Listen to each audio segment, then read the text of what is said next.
നമസ്കാരം. നമ്മുടെ വ്യത്യസ്തമായ ഒരു ചോദ്യമാണ് വന്നേക്കുന്നത്. ഈ ശാപത്തിൽ നിന്നും പാപത്തിൽ നിന്നും മുക്തി നേടാൻ എന്തെങ്കിലും മാർഗം ഉണ്ടെന്നാണ് ചോദിച്ചേക്കുന്നത്.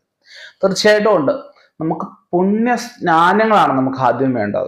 പുണ്യ ക്ഷേത്രങ്ങളിൽ നമുക്ക് ദർശനം നടത്തുക.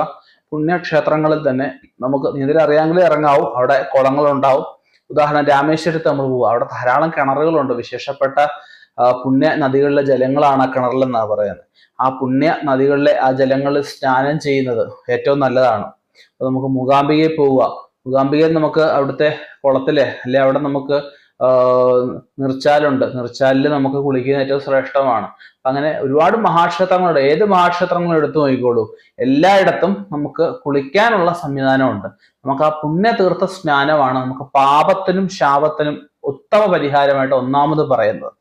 രണ്ടാമത് നമുക്ക് പ്രദോഷവ്രതം നമുക്ക് എടുത്താൽ നമുക്ക് മാറാത്തതായിട്ട് ഒരു ശാപവും ഇല്ല, ഒരു പാപവും ഇല്ല.